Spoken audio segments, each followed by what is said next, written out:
Big Rab Show Podcast is kindly sponsored by G1 Reeds. They are the champion's choice, with many bands around the world playing G1 products, providing everything you'd need to hit the circle or the big stage. So, check out g1reeds.com as they keep the lights on here at the Big Rab Show Podcast.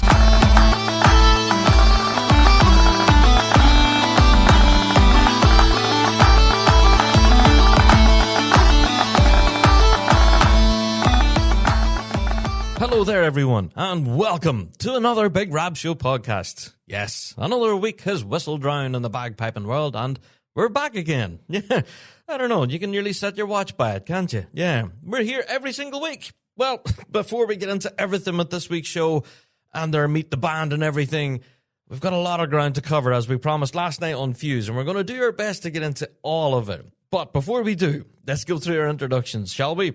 If this is your very first Big Rab Show, how yous doing? Welcome. We are the show for the bagpiping folk. We reflect everything in the bagpiping world, be it Celtic music, folk music, or indeed our bread and butter, which is competitive piping and drumming. Each and every week, like we've been saying, we're here talking about what we know and love to be the music of the Great Highland Bagpipe and its people. And yeah, let's plug the Patreon. Now, I do this every week. I tell you all about our Patreon, and you can click on that, and you get all of these juicy extras and stuff, and you can be part of the Patreon faithful. Well, I'm going to give it a special promotion this week, because we have something really quite cool happening over there on Patreon starting November 1st. Yes, from the 1st of November, we will be giving away our weekly Fuse FM Ballymoney radio show for free. Yippee! Yeah. Normally, this is, well, whenever you do click on support and be part of the Patreon faithful, then those of you who do help support our show, then you do get that as kind of a bit of your perks, I guess, whenever you first sign up to Patreon. But for the month of November, we're giving our Fuse FM show away for nothing. Now, that's not to say that those who are on the paid tiers and everything won't get anything, because, there will be some additional perks for paid members over on Patreon. It's just a bit of a special promotion to let folks know what's happening over there on Patreon. So, yeah, if you haven't checked it out yet, well, now's a good time. Go and have a check at it. And then, from, I think, our first Fuse show is, next Tuesday, the 4th, so that'll be released on Patreon on the 5th then, the following day. So go and check it out. On the 5th of November, our first Fuse FM Ballymoney radio show will be released over there for free. And you can go and check it out. Okay. You can go and check it out and download that for nothing for an entire month. There you go. So shout out to our Patreon faithful, by the way, who have already got access to a wealth of additional extras. So, yeah, all from World's Week, from juicy extras from the Shots concert. Don't know if you've managed to see that yet, but that's back there. A lot of really cool stuff. Anyway, shout out to our Patreon faithful. You guys are awesome. Thank you so much for clicking on support. All right, let's get into this week's show. Now, I did say we have a lot of ground to cover, and we're going to do our best to cover all of it. Now, I am under no illusion that I'm not going to cover all of it. So there will be stuff that hits the cutting room floor, and each and every week we open the door to our listener mail. Yes, bigrabshow@gmail.com. And this week's no different. Our email address hasn't changed from the start.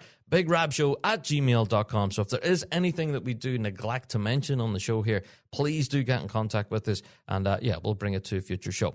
Now, we did get an email here to the Big Rab Show from Simon. Now, Simon, you might well know, is from the Pipe Band Museum. Yes, that's Simon. Well, he emailed us about quite an interesting story that he was contacted by a fellow who had written a tune. The story behind this tune is really quite incredible. And he sent it over to us here in the Big Rab Show to let you guys have a listen to it, but also to see if you can possibly help. Now, the tune itself is called Andy's March, which is a tribute to this fella's dad, who's called Andy Temple. He was a member of the Selkirk Pipe Band back in the 1930s before he joined up and went off to war in the King's Own Scottish Borderers. Now, he's got all sorts of fond childhood memories of marching proudly alongside his dad and trying to keep up with them when he was just about aged 5 or 6 years old, whenever they paraded through Selkirk town. Now, his father's World War II experiences were the stuff of absolute nightmares. Yeah, often were involved hand-to-hand combat, and he also seen many of his friends wounded or even killed. And they managed to fight bravely and chase the occupying forces out of Holland and all the way back to Germany. And at the end of the conflict, he did return home, but his wartime experiences took their toll, and he never fully enjoyed good health again. And sadly, he passed away, aged 45, just when our tune writer was 14 years old. Now, our tune writer, Loudon, he says that he's played in pipe band since the 1960s and has been heavily involved in music for all of his life, working as a booking agent and representing all sorts of different acts all across the world. And, recently he's taken his time to composing, and he did compose this tune called Andy's March. Now, he presented it to Simon at the Pipe Band Museum, and, he's asking for anyone out there who would be willing to perform this. Now, he did manage to get a friend of his called Fraser Fairfield to record this tune kind of roughly. And what he's after here is someone who likes the tune and then would perhaps be willing to record it and do a proper job of it. Now, whether that'll mean a full pipe band playing it or just a solo musician, then either way, it's an interesting tribute, isn't it? So let's get a listen to the tune itself. So this is called Andy's March.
There you are. Fantastic. And thank you to Simon for sending that through and to Loudon for composing this in the first place. I think it's a fantastic tune, which is the reason I'm bringing it here to listener mail. Such an interesting story and an amazing tribute for his late father.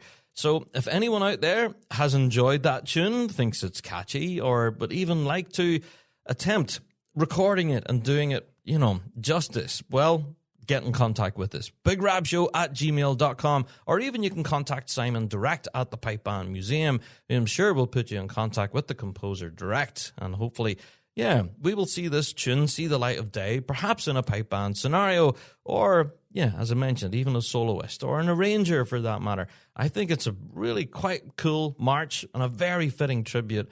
So, if you can help, please do get in contact with us. bigrabshow@gmail.com. There you are. All right, as you can imagine, all other listener mail has been kind of dominated with the Big Rab Show Awards.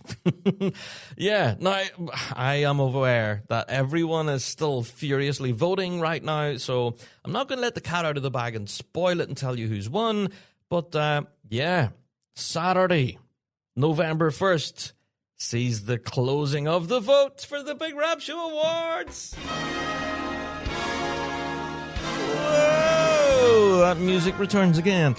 I'm going to miss that music whenever we announce it. So, yeah, this weekend, Saturday, November 1st, voting closes for the Big Rab Show Awards. Okay, now you've been warned, 5 p.m. UK time on Saturday. That's when the vote closes. So if you have been voting for your favourite... I had to get that bit there. Yeah. If you have been voting for your favourite, well, you haven't got long to wait, because on next week's Big Rab Show podcast, we will be announcing the winners. Now, I hope that will answer a lot of questions we've been getting to our listener mail. Tons of people asking, when are we going to hear who wins? Next week on the Big Rab Show pod. Okay? There you are. There's your answer. So voting closes on Saturday, November 1st. Get your votes in. And then, yeah, tune in next week to find out who won what. Now, I'm not going to run through the entire list of all the candidates, all the nominees and stuff, because we done that last night on Fuse. There was a lot of conversation around who should win Best Beard. There was a lot of interest, I have to say, a lot of interest in the coolest bass drum. All right? There was people actually sending me photographs of bands that weren't nominated and saying, Rab, look at this cool bass drum. Why didn't you pick them? I said, what? It was nothing to do with me. It's, yeah, again, it's on nominations. If you didn't nominate them, they can't win. And yeah, to be fair, I did get sent a lot of very cool bass drums last night, and I'm surprised why they didn't get nominated. But hey, there's always next year. There you go. Anyway, so as I said, voting closes November 1st, and yeah, on next week's pod, we will announce who wins what. Oh, it's going to be good. All right, so, well, that all being said and done, I think we've covered a lot of ground already with listener mail this week, but let's fly on. Time for one of our favourite segments here on the show, Weekly Drone. Now, I believe we have a number of these on the shelf. So, JD, let's start with the first one then, please. Let's go.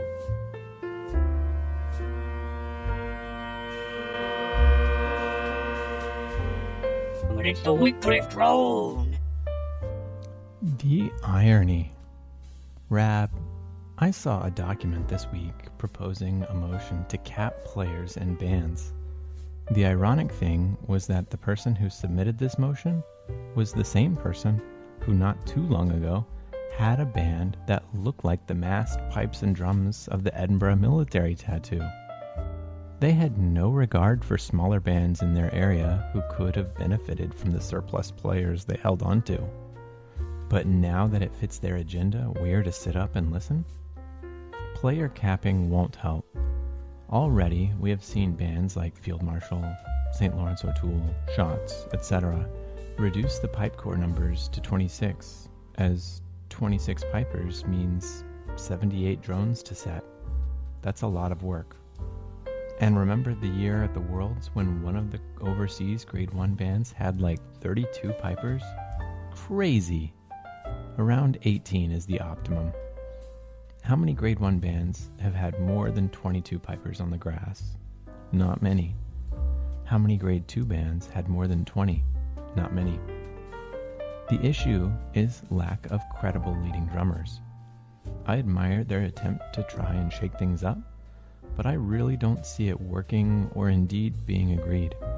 It's difficult to be part of the solution when you were once a part of the problem.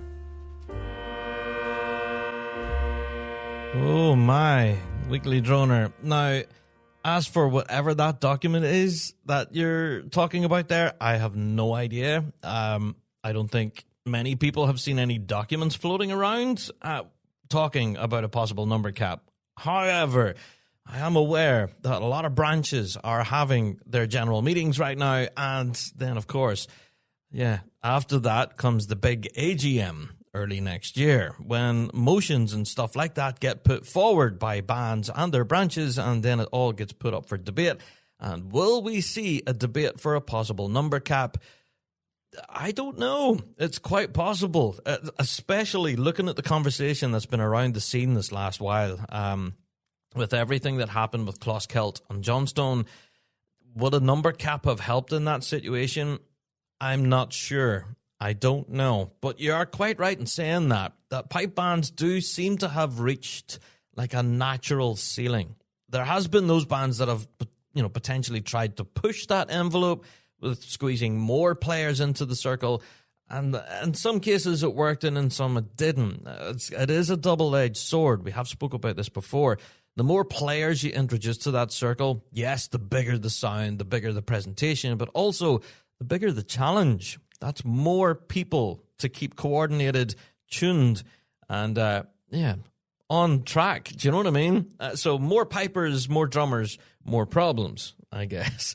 So there is that double-edged sword, I guess. But yeah, will we see a number cap? I don't know, but there is definitely a very strong conversation happening around that right now.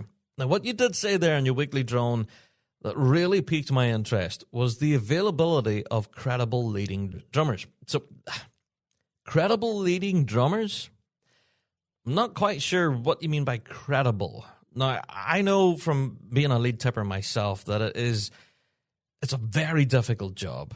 You know, I would argue, now I'm going to be very controversial here, I would argue that being a leading drummer is nearly more challenging than being a pipe major. Now, the reason I'm saying that, before all the pipers come for me, the reason I'm saying that is because a pipe major can select tunes along with his pipe sergeant. They go through books and tune books and CDs and stuff, and they go, I like that march there. They go and find the sheet music and they hand it out to their players. Now, a drummer, however, completely different can of worms. They get presented the tunes by their pipe major and saying, "Hi, this is the set we've picked. You have to deal with it." Right? And then that lead tipper then has to sit and use their musical creativity to pluck a drum score out of the ether and say, "Right, drummers, this is what we're playing. I've made this up." Or in some cases, there are pre-existing drum scores, some of the standard fares that we've heard many times before, Highland Wedding, Lord Alec, all those kind of things. Those tunes that are, constantly on the go. We know that there is standard sets for those, and you can play them, and you might not wow a judge with them, and that's the thing. That's the point.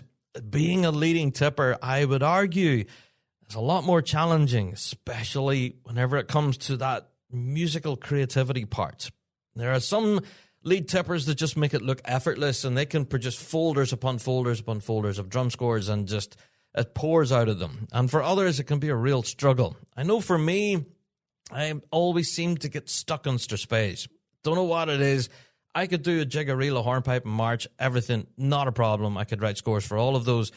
But whenever it came to Strathspey, I just hit a wall for some reason. And I always managed to get it done, but at the same time, I always thought my drum scores for Strathspey could be better. But anyway, I'm waxing lyrical about me.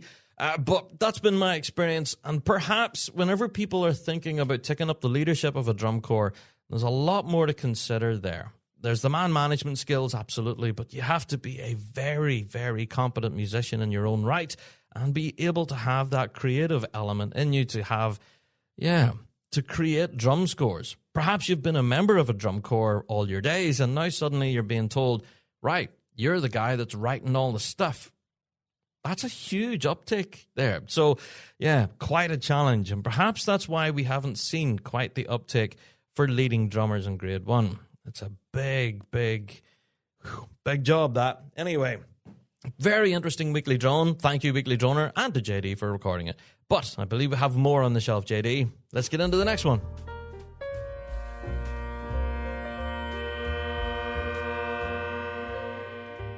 It's the weekly drone. Rabby Pie, how are you, my wee spring chicken? Is there any news on the last major for 2026 to be confirmed yet? Supposedly in Northern Ireland? Be good to know so bands can get their travel plans sorted well in advance. Weekly Droner, there has been, again, tons of rumour, okay? Lots of rumour, hearsay. Oh, I heard from this guy, from that guy, from the other guy. No, there's been nothing officially published yet. Tons of rumours about a major returning to Northern Ireland. Yes, tons of rumour also that another major this incoming year, will be held in England. I've heard that. I've even heard it suggested that there may well be a major in Wales. Yeah, now, I don't know if that is true or not. As I've said, there's a million different stories out there.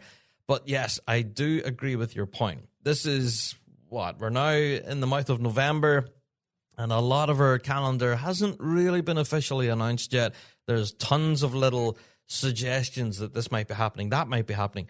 I think my best suggestion here, that if you are wanting to arrange travel plans and everything, go to your local branch meetings and say to them, hi, we need to start booking coaches, hotels, flights, ferries, all that kind of stuff. Tell us where we're going next season, please. We would like to get things booked. Now, we fielded a lot of these questions last night on Fuse, actually. There was a lot of conversation about Portrush competition here locally in Northern Ireland, and will it return again? Don't know. There's a million different rumours about that one as well. So, I don't know. Folks, whenever we were saying this about rumours in the pipe band world, it's absolutely filled with rumours at the moment. And our advice is please wait until you get the official nod. Then go out and start spending your money and booking things.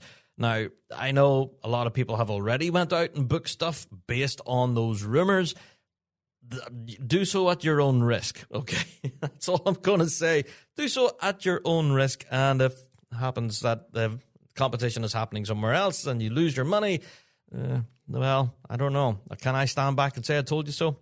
Anyway, so that's it. That's our advice. Please wait for the official nod. But yes, it's a fair point. Come on, our associations, please put out those dates as soon as you possibly can. I think there are a few dates already confirmed. I think the Worlds is one of them. Scottish is another. I think that might be the two. But then again, that could be... Stuff the Rab got wrong. Yeah, but I definitely know that the Worlds is most certainly confirmed. So you can go and start booking stuff for that. Okay, but other than that, I think just wait for the official word. Okay, Weekly Droner, I hope that makes some sort of logical sense. All right, JD, let's have the third one, mate.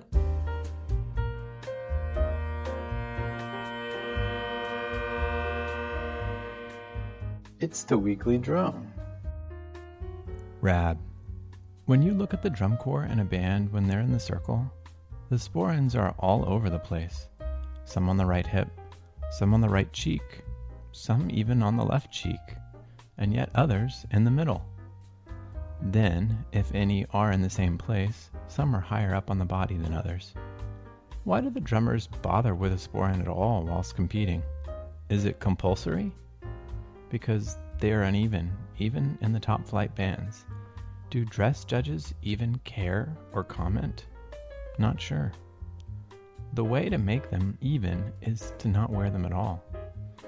Dress judges where I live used to comment on the differing placement of, say, the kilt pin or the clan badge on the head. We fixed that. Don't wear a kilt pin or a badge on the Glengarry. Same at times for flashes. Come to think of it, why do we all seem to wear the same general outfit? Brogues, hose, flashes, kilt, sporin, shirt tie, and waistcoat. Those who have never been to a pipe band contest might wonder why we all look the same in general. Why not a band with trews, an open neck ghillie shirt, maybe no hat at all? Perhaps, more sensibly, a sun hat. Seriously though, standards have to be maintained, and I'm not suggesting a free-for-all where a band arrives to play in shorts or in flip-flops or baseball caps. But when it comes to dress, could we not be more creative to add to the variety? Weekly Droner, that's a fair point. And we did cover that in a previous Big Rab Show podcast quite a few weeks ago now. I don't know if you've heard it yet, but we did delve into the rules on pipe band dress. Yeah, and they are really quite interesting from the point of view that as long as your entire band, all of you, are wearing the exact same thing in the same way, well, then that counts as a uniform. Yeah. Now, all you have to do is look at the bands that have competed from international climbs that don't wear kilts, for example. The likes of the bands that competed this past year at the Worlds from Brittany and other places. I'm sure you're aware of them, where they do walk in with trousers on, and waistcoats and white shirts and stuff like that. But they're all in uniform. Everyone looks the same. It is a recognized uniform. So it's a fair point. As for the issues with the sporrans, don't even get me started on that. I was forever wearing my sporran in the wrong place. I was either too far around or not round far enough.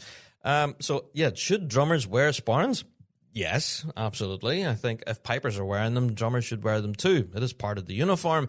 As for the placement of them, well, that's down to the quartermaster, isn't it? Yes, there should be a person responsible in your pipe band that takes care of the dress part. Yes, so that means going around, straightening everybody's socks, making sure the flashes are where they should be, and things like cap badges, kilt pins, and sporrans are put where they should be also. Yeah, now I have been in various pipe bands where the quartermaster has been very, let's say, relaxed. And if you have a kilt on you in the morning and a shirt tied on some ways or other, then fair enough, they're happy. But I have been in other bands where dress is absolute paramount, where the quartermaster had a team of people that went along straightening people's ties, their caps, everything. And hi, that band won M&D quite a lot. So we did. But I'm not going to name names. But yes, it's attention to detail when it comes to uniform. And yes, things like that do get commented on in the M&D judging sheet. Now, I don't know whether you pay attention to that or not, but you can go and look at the M&D judges' comments. Not only do they comment on your marching and deportment and all of that, but they do look at your dress and how that's all done as well. And down to the very point of the tails on your Glengarry need to be pressed. Things like that, like little tiny details that I wouldn't normally have been aware of, other than I've been aware of the drum majoring world now, and I've been learning a lot about Highland dress from the drum majoring world. And yeah, it's been very interesting. And it's a fair point, Weekly Droner. Should we now look at alternative uniforms for pipe bands? Well, if your band want to go in there with Bermuda shorts on a t-shirt and flip-flops, then have at it. Yeah, as long as you're all wearing it exactly the same. There you are. That's the rule. All right, let's fly on. JD, let's have the fourth weekly drone, fourth and final for this week.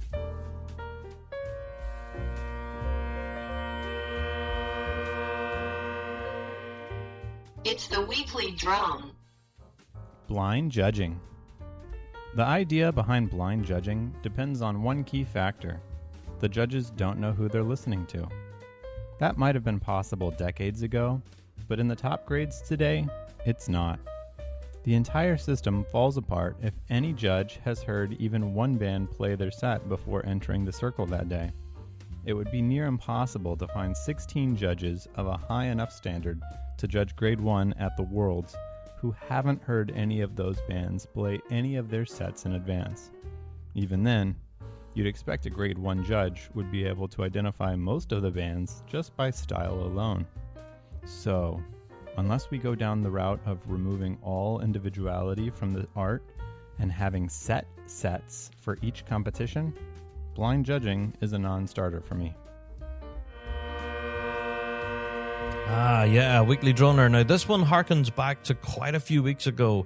Whenever we were talking about the All-Ireland Championships, this was ages ago, and we were talking about how they were judged back then, where judges were placed into tents, which didn't have any windows in, and they were sealed off from the outside world, and then a pipe band would walk in, play beside their wee tent, and then walk off again. And that's it. So the judge had no clue who the band was. They were just simply numbered. And up next is band number 3. Up next is band number 4, etc., etc. The judge provided their crit sheets and everything. And at the end, it was a kind of a surprise to everyone. Well, band 3 was X name. So, yeah, it was all a bit of a surprise. Now, yes, it is a fair point. We did talk about this on Fuse FM as well in previous shows, talking about bands who have that signature voice and style.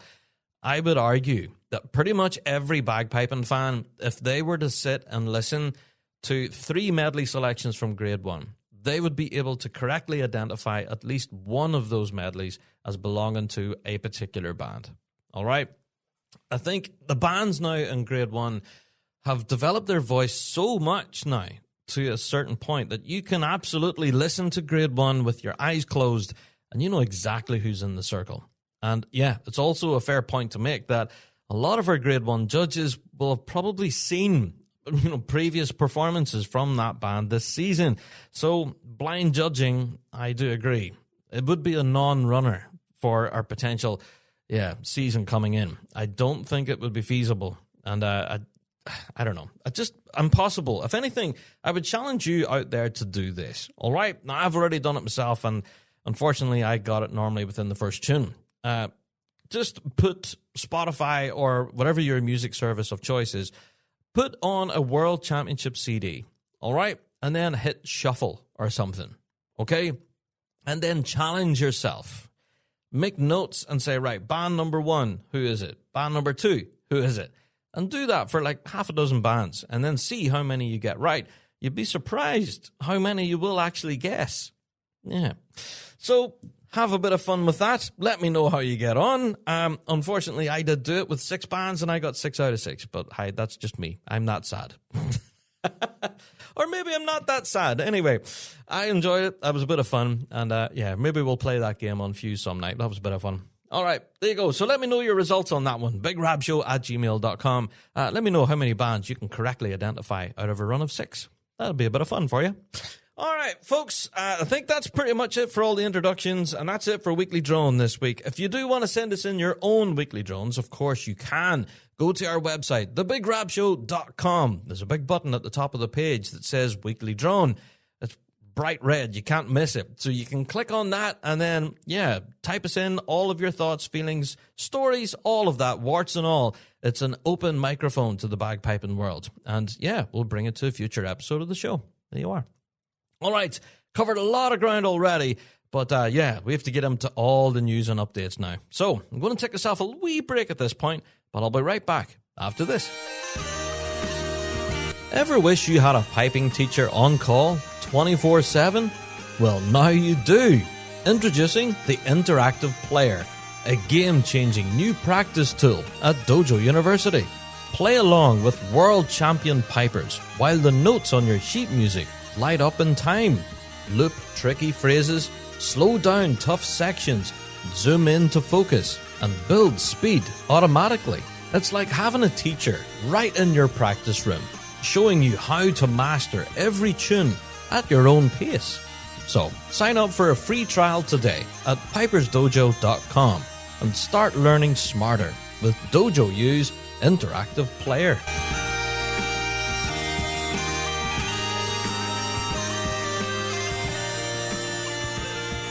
Okay, let's get into the news and updates. Now, full disclosure, folks, that introduction to the podcast this week was all recorded before this next news story that just dropped. And I'm absolutely blown away. And this is one of these things. See, whenever you record a podcast in real time, you know, the beginning of the show could mean one thing, and then halfway through the show, it could mean something completely different. So all of those weekly drones and stuff that we talked about, all about number caps and bands folding, well, the story has developed further since I recorded that start of the podcast. So can I get a trombone for that?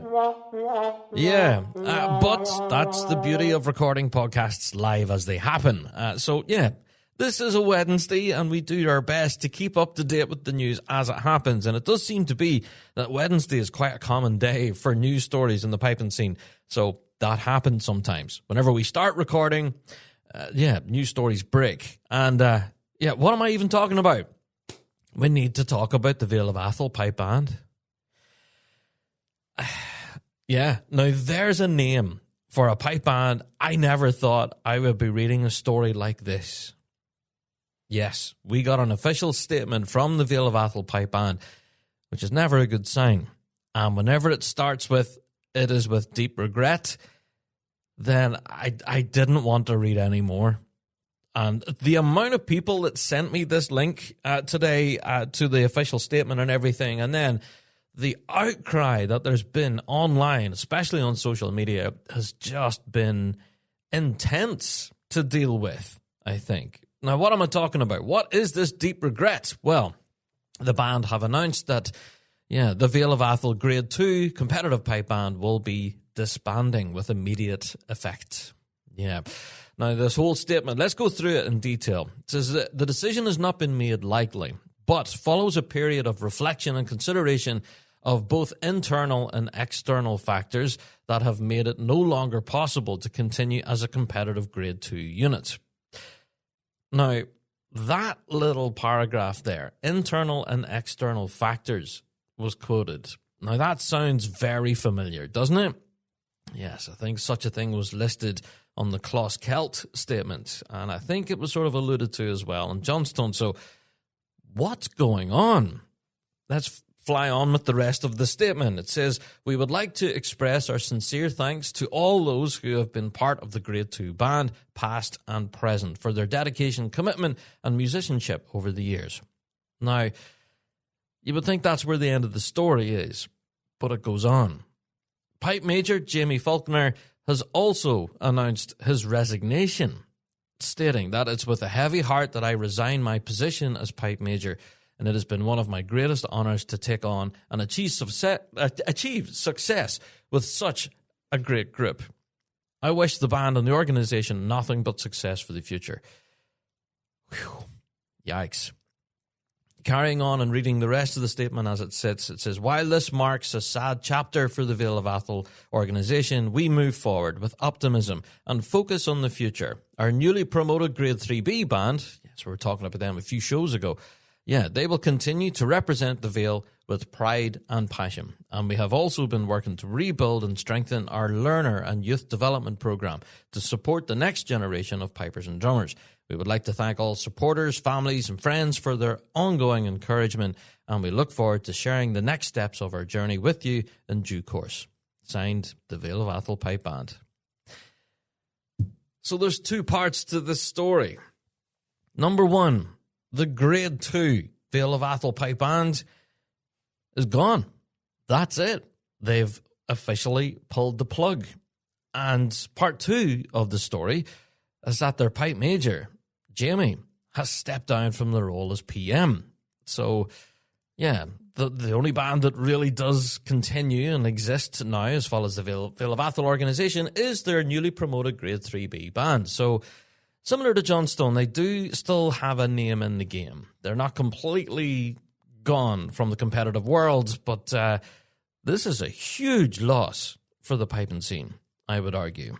We've been following the story of the Vale of Atholl Pipe Band since, their rebirth, I guess. And they've been climbing back through those ranks. And remember the story when they were earning promotion to Grade 2 and just how exciting the music was there from the Vale. And especially listening to them at last year's World Championships. Whew. And this year too. Wow. Come on. The Vale absolutely thumped a tune this season. So this genuinely came as a huge surprise. For me, personally. I don't know about anyone else out there. Maybe you are aware of more goings on behind the scenes than I am. But I've been a huge fan of the Vale, and I've been really looking forward to seeing them next season. And now, I'm not gonna. This is awful. And I don't know. That question that I just asked still stands. What is going on? I've read stories like this before, where pipe bands have made the judgment decision to step away from the circle. I've read that too many times to mention now here on the show. And, sometimes you see bands like this back in the circle maybe after a year or two out, but then, it's such a difficult thing to keep going. And it's that momentum element, I think, that's the intangible here. The Vale of Atholl Pipe Band have definitely rebuilt themselves from grassroots piping all the way up to Grade 2. And they were really challenging there in Grade 2, I would argue. So this is heartbreaking news for everyone involved. Now, the amount of online commentary and the amount of piping, let's say, #experts as to what exactly is going on behind the scenes, there is a million different rumors that is flooding the social media space right now.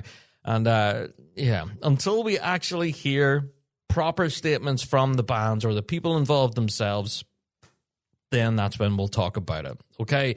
But for now, this is a tragic story. And unfortunately, another story of another pipe band having to pull the plug. This is awful. And I don't know, what we were talking about earlier with those weekly drones and stuff, with potential number caps and things like that. we need to do something. Now, I know I said number caps I don't think is the answer to this, and I still hold that view. I don't know quite what we can do to fix this. And I don't know. I'm open to suggestions. At the point of me recording this, looking at our listener mail, we've already received 3 weekly drones on this. But we're not going back to weekly drone. We're in the news right now. So we will be bringing your weekly drones to a future show. And we will revisit this topic again. That is 3 big name pipe bands so far this off season announcing that they're pulling the plug. Anyone listening to the show right now, please don't make any more.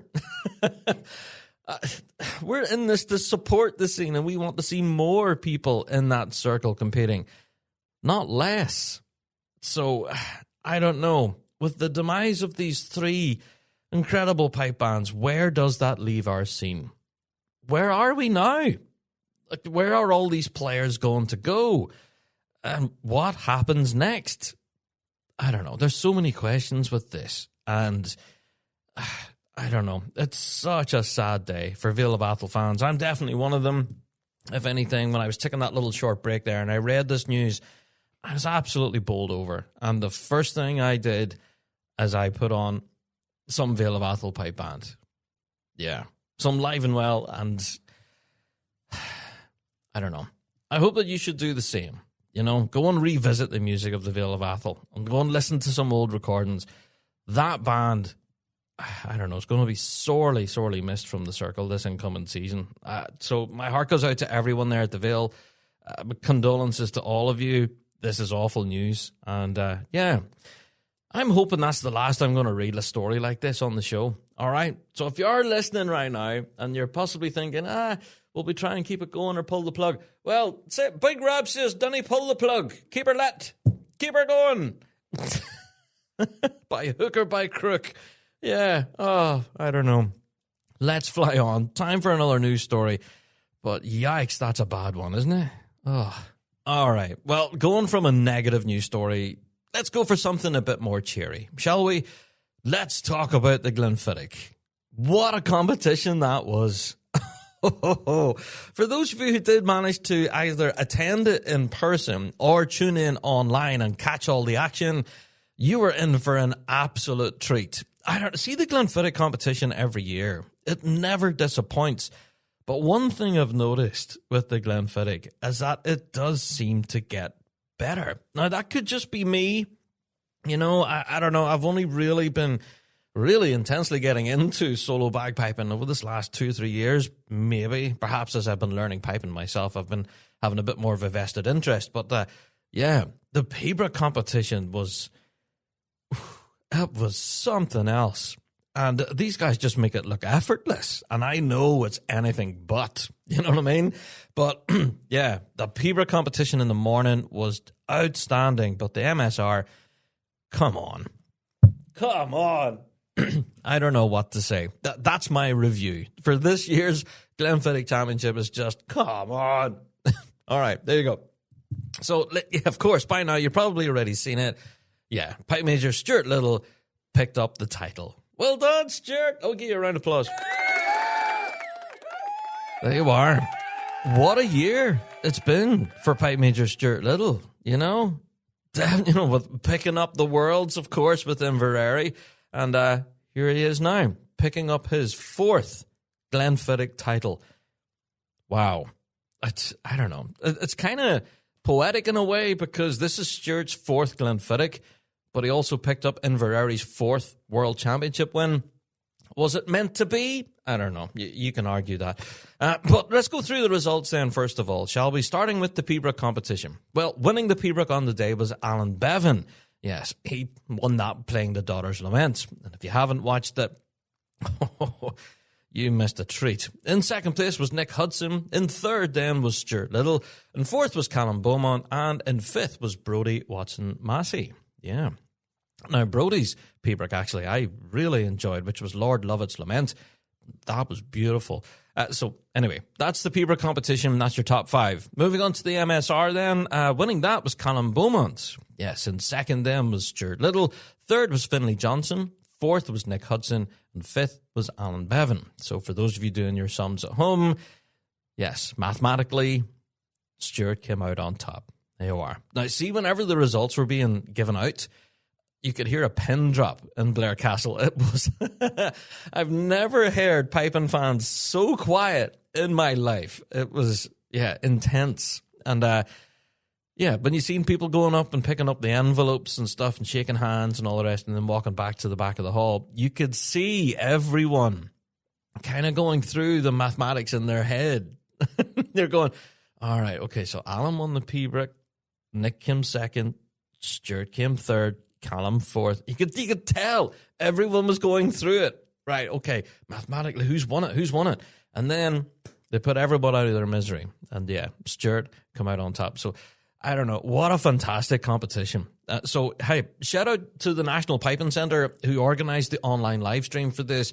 Every year they seem to knock it out of the park. Shout out to the production crew that put it all together, Inner Ear. They do an outstanding job. And this year in particular was just really entertaining. You know, with all of the little inserts and interviews and pieces on, the likes of the Maquette Collective and other things. There's been a lot of really interesting bits in the middle of all of it. Whenever the pipers are perhaps taking a lunch break or something, there was a lot to keep you well entertained there. So for those of you who did buy online live stream tickets, you should go back now and revisit the website because you can rewatch the entire thing now for the full month of November. Yeah.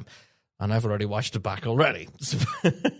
But full credit to everyone there at the National Piping Centre and for the William Grant Foundation for supporting this amazing event.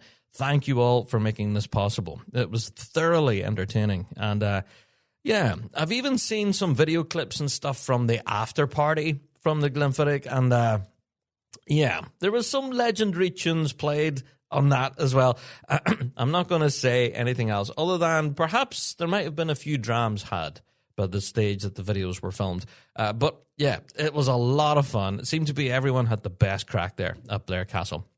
Also, I have to give a special mention, actually, to Jenny Campbell, who's the recipient of the Belviny Medal as well. So, that was handed out as well. And the Belviny Medal is handed out each year to someone who has really affected the bagpiping world. We spoke about that, in a previous Big Rab Show where we actually spoke to Bob Worrell about this, about the award of the Belviny Medal and just how important it is. And, of course, Jenny Campbell has dedicated her life to services to piping, of course. And, just a fantastic recipient. And I think, very worthy, in my opinion. So well done to Jenny. Congratulations. So, folks, the Glenfiddich Championship, to wrap it all up, my advice is to go and check out performances where you can. There is little clips and stuff online. You can go and check it out. But my advice is to go to the National Piping Centre's website and go and see if you can still rewatch the live stream from Blair Castle. Definitely worthy of your time, for sure. So, there you go. Congratulations to Pipe Major Stuart Little. What a year it's been for Stuart. Wow. Full congrats there. All right. Now, I'm going to follow a positive news story with a negative one. Yes, you might have seen this announcement. Well, that's negative. I suppose it depends what way you look at it. Yeah, but it's negative. The RSPBA headquarters put out an announcement on their social media there on, the 24th of October, so it's a wee while ago now, and reminding people that they now need to register and pay their fees for this incoming season. But there's a bit of a sting in the tail. Yes, we have been promised a 5% increase in membership fees, and whammo, there they are. It's finally hit us. So, as we look forward to the 2026 season, then here we go. Here's your 5% increase in band fees. Now, whenever you look at other, piping outlets and stuff, notably pipestrums.com, there was an article published there where they did manage to get a spokesman from the RSPBA themselves that kind of explain a bit further for the price rise. Well, as it kind of works out, the 5% increase for band registration fees, it kind of works out as an additional 30 pence per band. That's how they look at this. Or 30 pence per band member. Maybe even that. I think that's it. But looking at the article on pipestrums.com, I'm not going to quote direct from it. You can go and read at it at your leisure. I would encourage you to. And it does make for some interesting reading. They do talk about rising costs and the likes of heating and insurance and travel, and all sorts of different things. And this 5% increase will help allay all of that and keep the thing running. So what's the damage for this year? Well, if you manage to pay your fees before the 30th of November, then it's fine. You only have a 5% increase. Yeah, so for a UK adult band, is 277 quid. There you are. Now, if you're a brand new adult band that's going to be competing, well, it's 302 quid. Don't know why there's an additional cost there if you're a new one, but hey, it's there. So also for overseas bands listening right now, if you're competing in an adult band, say in the likes of Australia, New Zealand, Canada, America, your fee is 231. Now, that is slightly discounted against what we pay here in the UK. And there is an explanation for that, again, on pipesdrums.com, where they do get into all of the detail as to why there is that adjustment there. As far as I understand, that adjustment has been there for a long time. There you are. So, folks, there will be no arrears for the fees, okay? So if you do manage to run late, then you don't have to pay them in arrears and all that kind of stuff, right? So that's a plus, I guess. But there is a sting in the tail that if you manage not to pay your fees by the 30th of November, the deadline day, well, instead of a 5% fee uplift, you'll be slapped with an extra 20% on top of it. Ouch. So, yeah, please make sure to visit the rspba.org right now. Go to Band Admin Fees and Registrations. That's where you find all your details. So, yes, the message has went out far and wide, and we're now putting it out there in the Rab Show. Please visit the rspba.org. If you do plan on competing this season, and any of the majors or minors for that matter, you need to be registered with the RSPBA HQ. So give your band secretary a bit of a shake and say, hey, make sure that registration is in and make sure those fees are paid. Otherwise, next season is that's going to be an expensive year for us. So there you are. Pay your fees. I know it's kind of a running joke, but there you go. It is important. Yeah. So there you go. Another kind of a rubbish news story, but yeah, it's par for the course at the minute, isn't it? Okay. Well, I've got a bit of a positive news story off the back of that one. Well, yeah, BBC Alba. Yes, they have finally released Part 1 and Part 2 of the World Pipe Band Championships. You might have seen them on the telly here in the UK specifically, but they are now available on the BBC iPlayer. And yeah, the reason I'm giving it a plug is because the BBC Scotland coverage of the World Championships, it's about an hour long. It has Bob Worrell and Jackie Bird in it, and there's a lot of like general interest pieces, you know, where they go and follow people, and there's like little documentary clips and stuff, and doesn't 100% focus on the action in the circle. So I would argue that the BBC Scotland coverage is for the everyman, you know, people who are maybe passing fans of piping, and maybe not the hardcore audience. Is that what you'd be listening to me right now? So, yeah, my advice is go along and check it out on BBC Alba. If you're listening to me right now, then you're a piping fan. So you need to check out the World Pipe Band Championships, Episode 1 and Episode 2, up there now. They're fantastic. They played the full performances with zero commentary until the end of the performance, as it should be. You know, whenever you're watching the BBC Scotland version, you know, you do get the colour commentary from Bob Worrell talking, oh, that was a good break into this Spey there. Oh, they're coming along well. Good tone. And you're like, this is great and everything. I do enjoy it, but I would like to hear the run as well. You know, so I get it. I get it, though. BBC Scotland, that's their thing. It's the coverage for the everyman. So BBC Alba, however, have the coverage for the piping fan. So go and check that out. World Pipe Band Championships, Episode 1 and 2, available now on the BBC iPlayer. Good stuff. All right. I have to talk about the Royal Scottish Pipe Band Association Northern Ireland branch. Yeah, they put out an announcement on their socials about something that I was not aware of. Now, the RSPBA Northern Ireland branch is celebrating a bit of a birthday. You believe this? Yeah, just yesterday, the 20th of October, was their birthday. They celebrated 75 years in the business. Oh, isn't that brilliant? I'll give you a wee yay for that. 75 years? Wow. So, yes, they put a post up on all of their social platforms and stuff talking about this, all about their history, how they got established, and yeah, even some of the founder members and some of the, founding bands that were a part of this.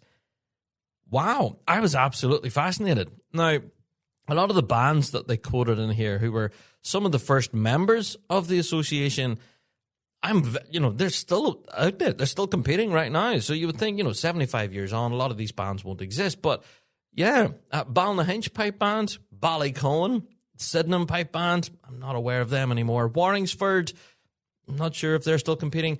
St. Joseph's Artana, I don't know them. We have the 8th Belfast Memorial. Again, I don't know who they are. The Duke of York Pipe Band, I have heard of them. But again, I don't think they're still in existence anymore. Rafferty Pipe Band, absolutely a cracking good band. We have Board Mills, I'm not sure about. And then we have Risharkin as well. And I've got a lot of mates play for Risharkin, yeah. So anyway, if you're anyways curious into the history of the Northern Ireland branch, it's a fantastic post to go and read at. And perhaps drop them a line if you are curious about a lot of their history, because it seems to be they've kept a track of it, which is really fascinating. So, yeah, happy birthday to the Northern Ireland branch, 75 years young. Yippee! There you go. Happy birthday, NI branch. Okay, going to give a brief mention this week to New Ross and District, who are just home after a bit of a trip to Brittany. Now, my French is terrible, and I'm not going to try and pronounce the name of the festival that they were playing at, or should I give it a go? I'll give it a go. The Festival Presqu'île Brise. Yeah, okay.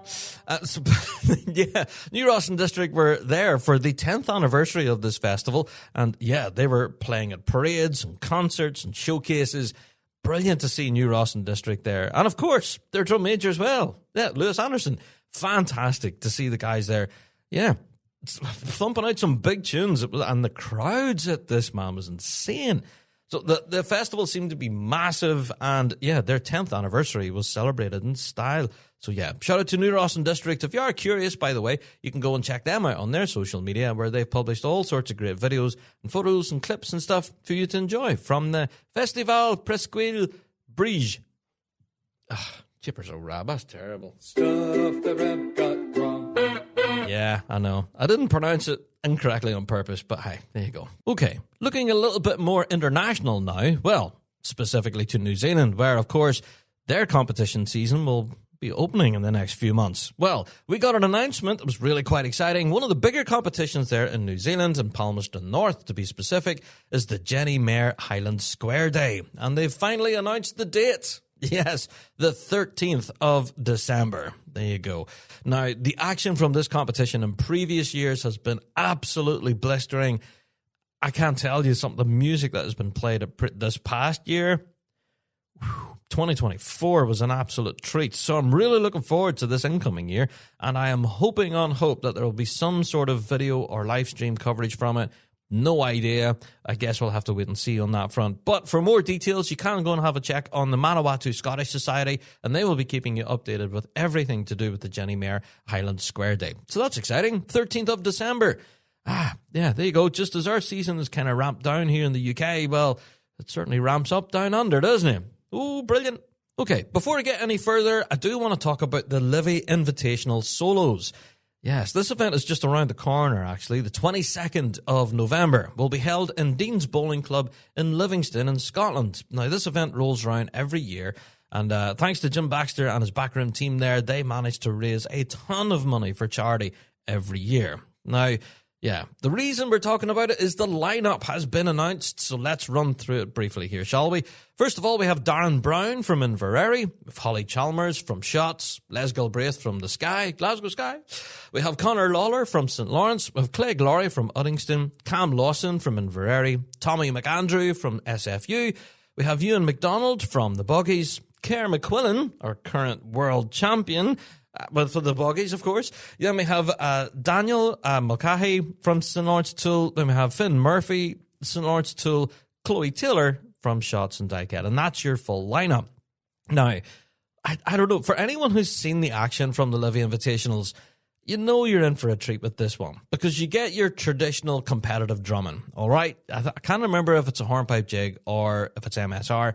I think it's MSR, but you get like your standard competitive drumming stuff, all right? Then after that is the fun part, the kind of the freestyle where they just let the hinges off the door, take the doors off the hinges and just go mad. And some of the performances over the years have been so creative. For those of you that managed to catch that performance from Glasgow Sky a few years ago, that was absolutely outstanding. So anyway, if you are anyways curious to find out what happened at previous Livy Invitationals, well, go along, check it out. We have those videos up there on our Big Rab Show YouTube channel. And this year, of course, the Big Rab Show, we will be there, of course, filming everything for our YouTube channel. So you guys who can't be there because, well, the entire thing is sold out now at this point. So if you can't catch the action in person, well, we have you covered with performances being filmed for upload for our YouTube channel. So you can go and check that out. So that's the Livy Invitationals, 22nd of November. That's a huge event, that. So, yeah, good luck to all of our competitors there. Okay, so before we get into this week's topic of the week, I think we've already covered a lot of ground now at this point. I'm aware of a lot of pipe bands out there that are in recruitment mode at the moment. And yes, the Big Rab Show matchmaking service is definitely, busy. I'll say that. We've got a lot of listener mail and stuff this last while, kind of sorting people out with various pipe bands. Now, that, well, hasn't just been happening here in the UK, but has also recently, we've successfully placed 2 players with a pipe band in the United States. So that's exciting. So I think that's one of our few international matchmakes. I think another one that we did was in Australia. I think it was Australia. But yes, we are hoping to get more brogues on the grass. You know, as much as we're reading out that negative story there at the beginning, we are in the business of trying to get people into pipe bands, get them in that circle, and we'll have all the more music to enjoy. So if you are a player out there looking for a pipe band right now, get in contact with us. If you're confused with so many different bands recruiting, you just don't know where to turn in the first instance, well, get in touch with us. We want to know who you are, where you're from, and then what grade you're wanting to play in, okay? Then what we'll hopefully do is we'll find a band that's near you geographically, and then it should be a match made in heaven. But if that's not the case, well, perhaps we'll find an international band even that is willing to take in a fly-in player that, hit the grade level that you want to compete at. So, get in touch with us, bigrabshow@gmail.com. And pipe bands are doing the exact same as well. Yes, we're aware of a good number of pipe bands now who are in recruiting mode. And, we have a pretty full list of bands all around the UK and around the globe, for that matter, who are recruiting. So, their matchmaking service is definitely in full flow. What do they call this? Transfer season? Yeah, that's for sure. But one band that we weren't aware, but this is a newly established pipe band. Yes, the Cleland Memorial Pipe Band put out an announcement that they're now establishing a new Grade 4B band. Yes, now this is fantastic news. So, Cleland Memorial are establishing a brand new Grade 4B band, and they are on the lookout for players. So if you're a piper, drummer, or even just a complete beginner, never lifted a chanter or a pair of sticks before, well, now's your opportunity.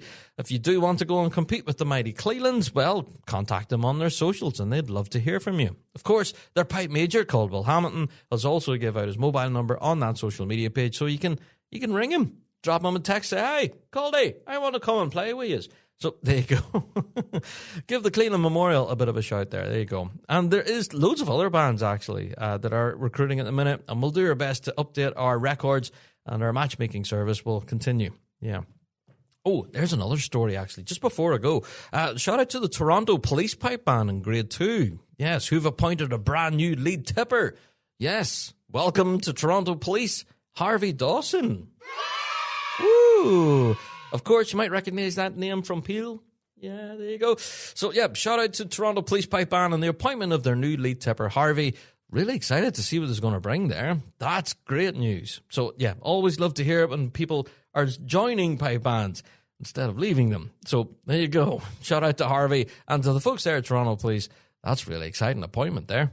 Okay, I'm going to progress now into the topic of the week. I think we have covered a serious amount of ground at this point, okay? So, I don't know.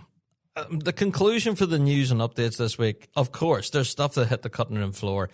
There is stuff that I just won't have time to cover because we need to fly on. But we will bring the conversation about bands pulling plugs and all of that. We need to talk about this in a full topic. And I'd love to know your opinions on this, folks. What can we do to help this situation? Email us in, bigrabshow@gmail.com, or even send us in your weekly drones if you are fearful of recrimination.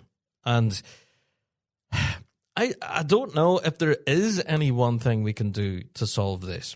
Is it up to the individual bands themselves, or do they need intervention from their association to try and keep things afloat? Or would that be seen as interfering?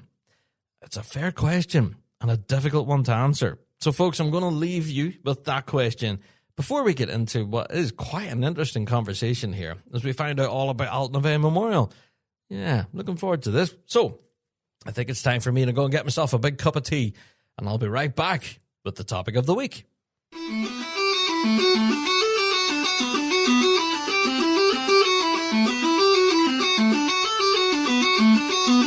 Ready to take your playing to the next level?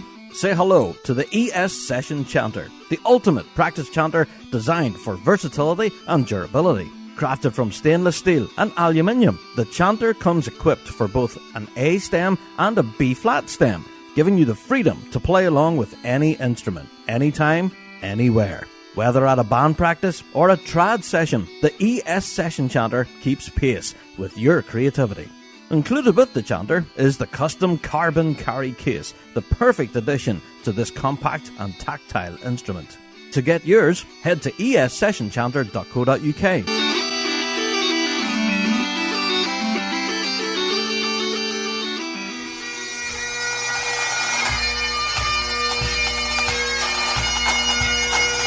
Kingdom Thistle Pipe Band Supplies for all your pipe band and marching band needs. Supplying everything from uniforms and instruments to custom designed bass drum heads. They offer it all. Not forgetting their exclusive Kingdom Gilly Brogues and George Boots, crafted by bands for bands. Kingdom Thistle provides expert product advice and an industry-leading drum refurbishment service to keep your equipment in top-class condition. Also shipping worldwide. So stop by their store in Fife or visit them online at kingdomthistle.com for all your pipe band and marching needs.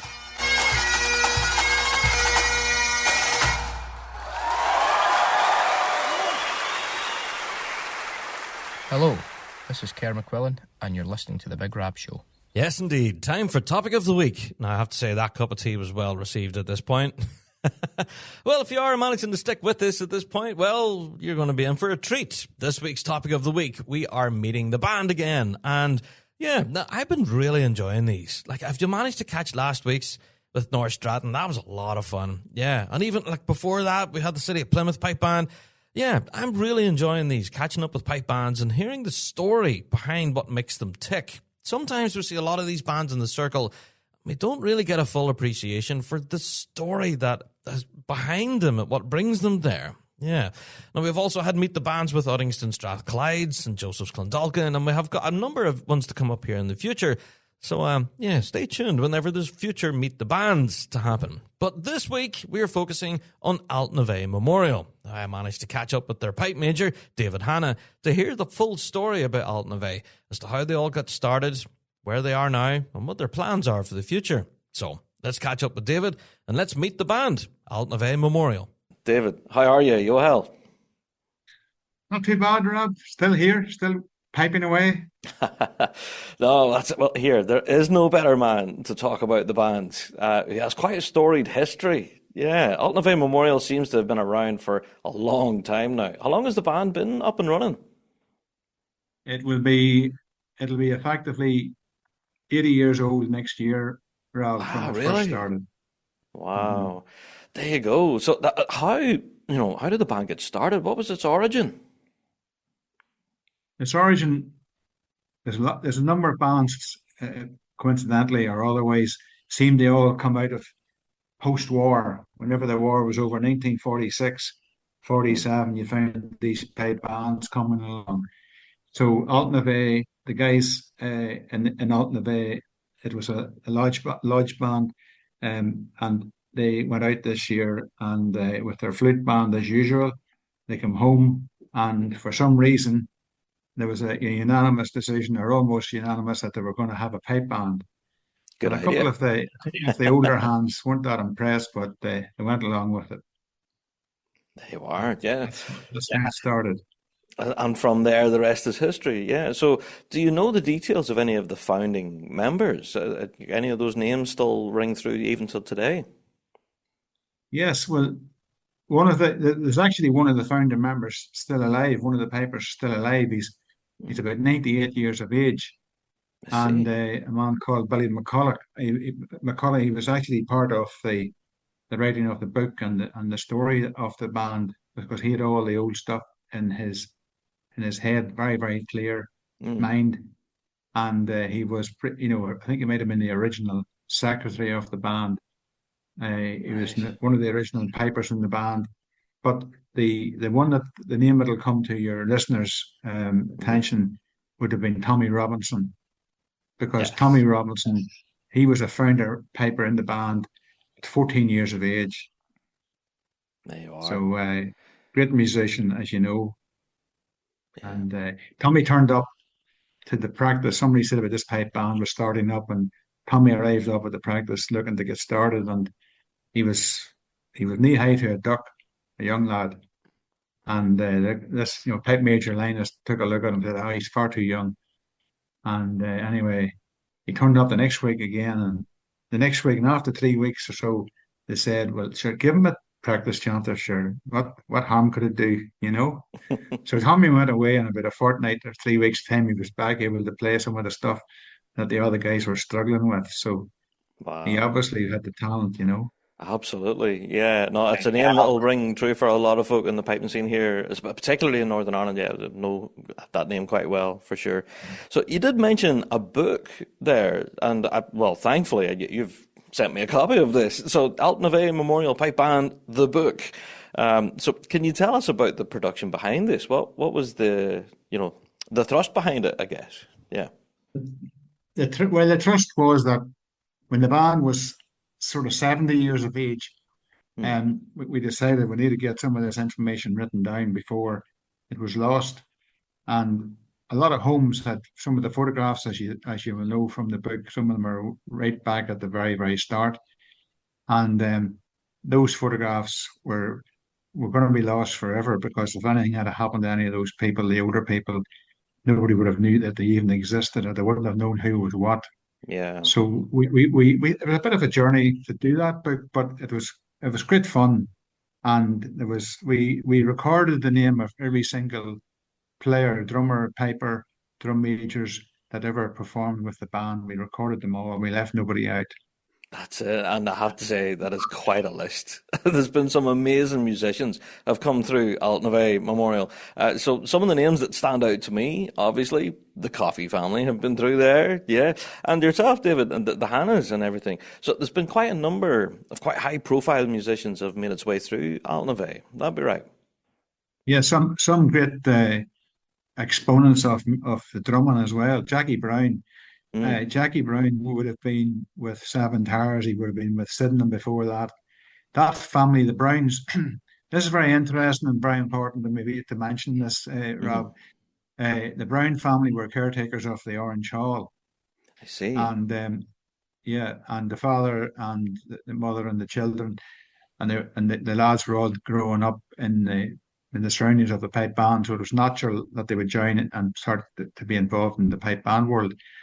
All of them were drummers effectively, Hmm. and then first at the mid troubles, the 1956 troubles, there was issues around safety. Some of them were involved in police work, so the family moved away, and with them went a massive chunk of talent in Jackie Brown. Now, Jackie had is a very, very strict disciplinarian, as anybody out there can remember. And if it wasn't right, it was wrong. There's no such thing as in between. So, that was a great loss. but he always had a fondness and kept an interest in what was going on, watch for the results. So, out of the blue, whenever Jackie passed away after ill health, the family contacted us, and Jackie had express instructions left that he wanted his ashes scattered around the Altnaveigh Hall.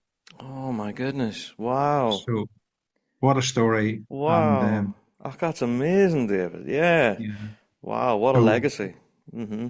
We were able to honour that, and Stephen, his son, came up with a family, and we had a very poignant Saturday to get it all done and dusted. But isn't it amazing? That's fantastic. Yeah, absolutely.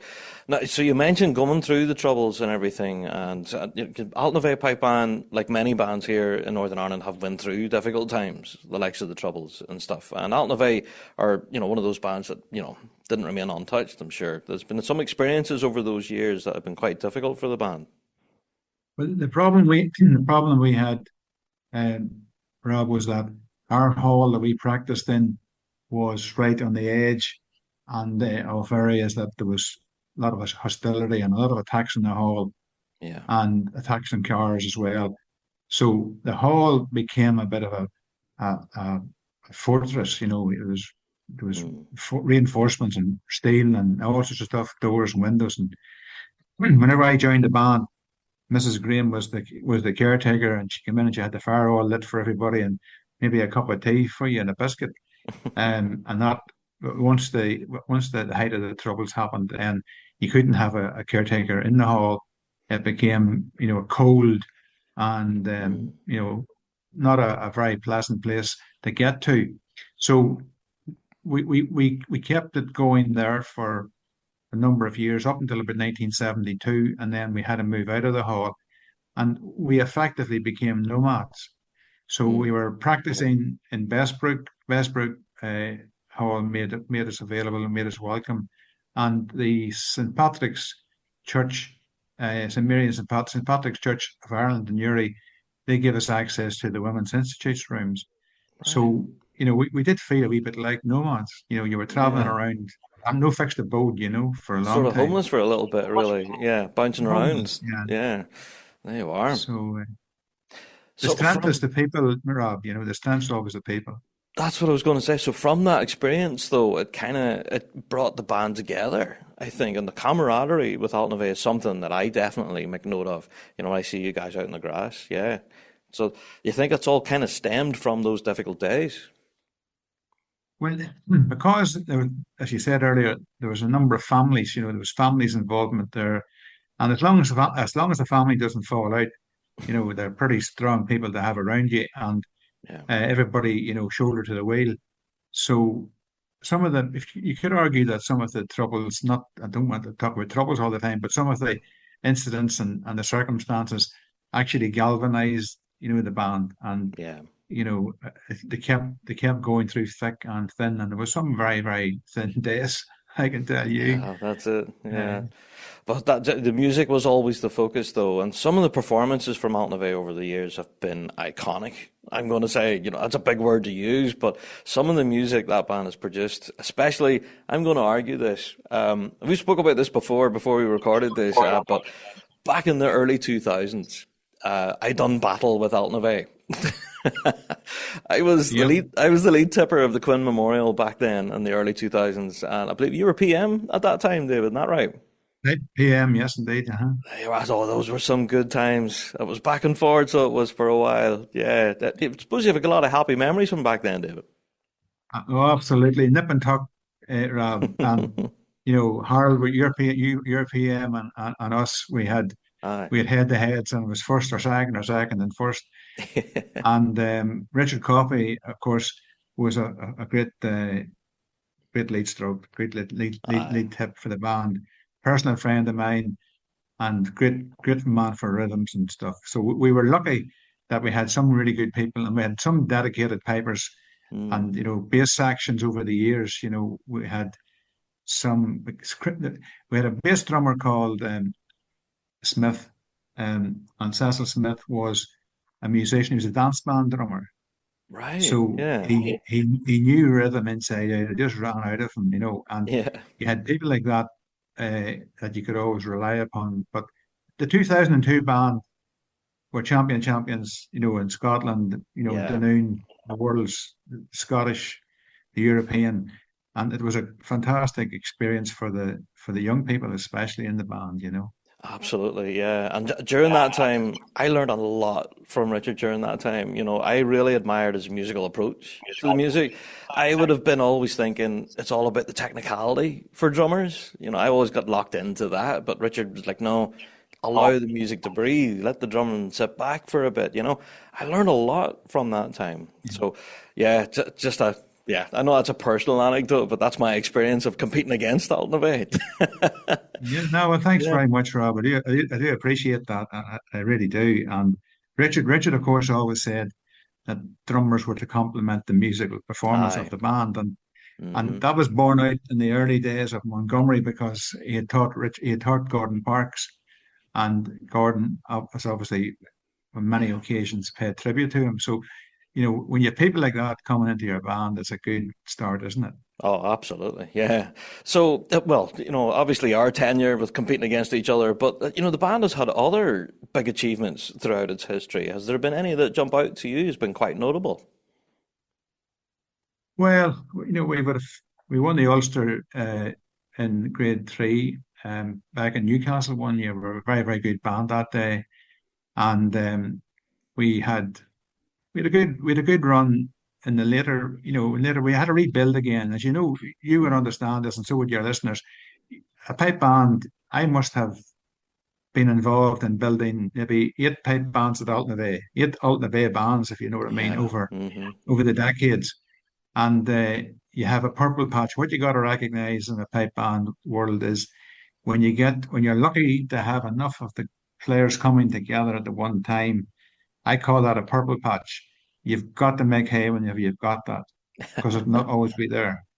And That's a good way of you looking know, at it. Yeah, you're quite right. yeah, and you have to have your youth policies coming through. That takes a lot of time, Oh, it does. and A you need a lot of lot of people. time, work, commitment, all of it, David. Yeah, you're spot And on. good pupils as well. I mean, if they're not up for learning, you can't teach them. You have to have that mix.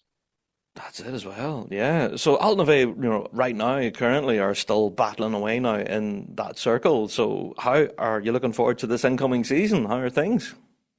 Well, we're looking forward to 2025. We've had two good years, 24 and 23.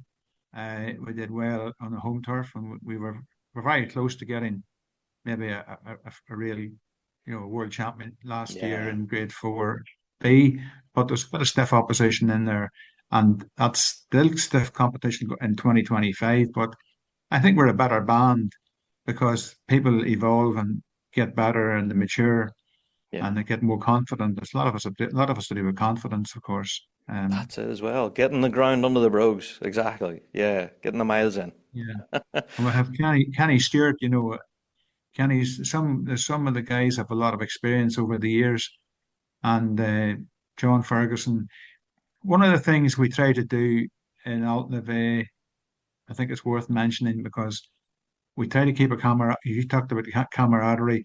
Mm. We try to make it as a family unit, and everybody becomes part of the Altnaveigh Memorial Pipe Band family. And the first thing we say to them, I'm pointed at. I say, listen, you've got to enjoy your playing here. You've got to enjoy your time with us because if you don't enjoy it, there's no sense in getting involved. Yeah. And it's an ethos we carry through, and there's no prima donnas in Altnaveigh Memorial Pipe Band. Rob, everybody's Yeah. pulling their own way and helping each other. Oh, that's great. And that's a really good idea that, it's not all about the prizes. It's also about enjoyment too, And then if you're enjoying it, and the prizes will come, that's my belief anyway. Yeah.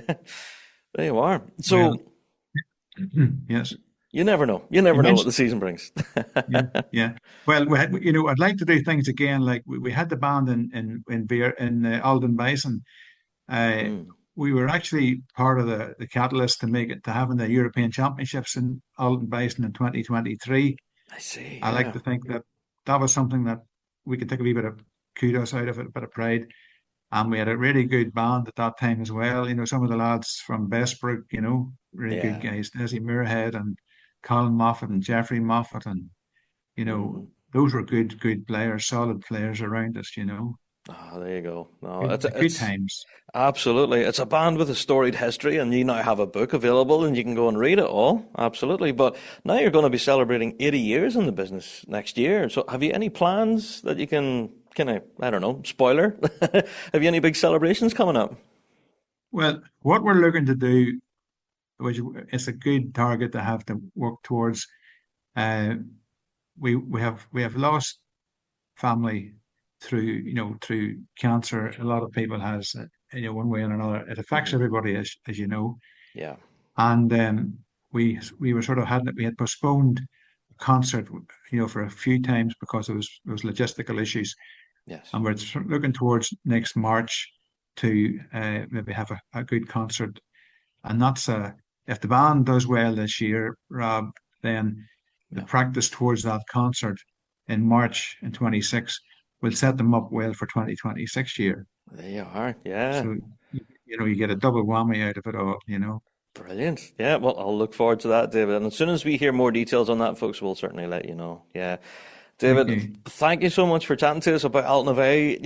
I have a very soft spot for you guys, as being worthy competitors, but also inspirational people to look towards as well. Yeah.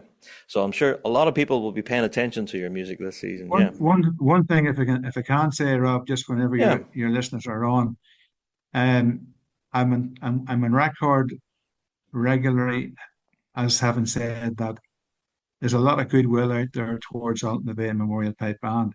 Yeah. And whenever you're going to compete and you've got the goodwill of people behind, the general public, just, there's the band.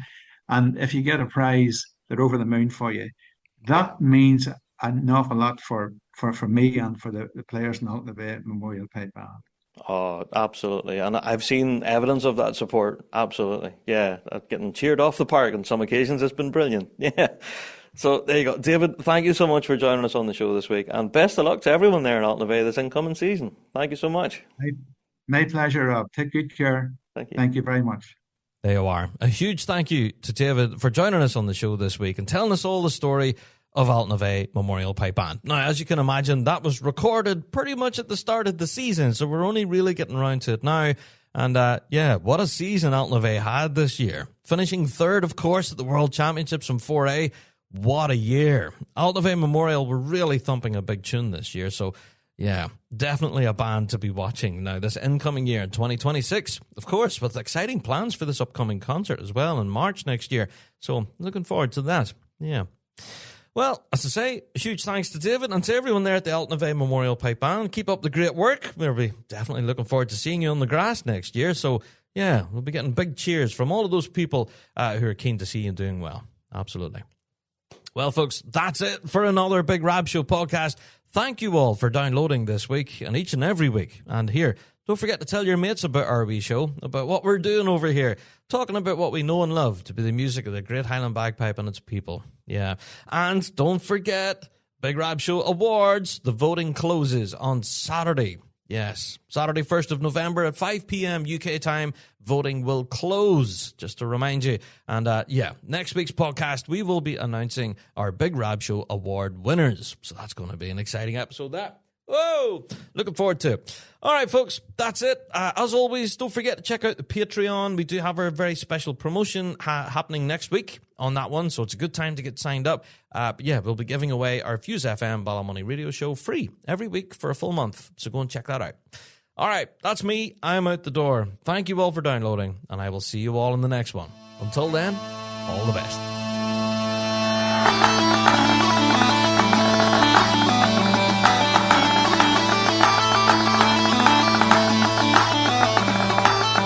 Well, that's it for another Big Rab Show podcast. Thanks so much for downloading this week, and a special thank you to our sponsor, G1 Reeds. Played by bands around the world, they are the champion's choice. Check out g1reeds.com for all of your piping needs. Don't forget to check out thebigrabshow.com to be kept up to date with all of the latest news and views from around the piping world. And also, check us out on Patreon. For $5 a month, you can get your hands on tons of extra piping goodness and be a part of the Patreon faithful. So, until next week, folks, we'll see you right here on the Big Rab Show podcast. All the best.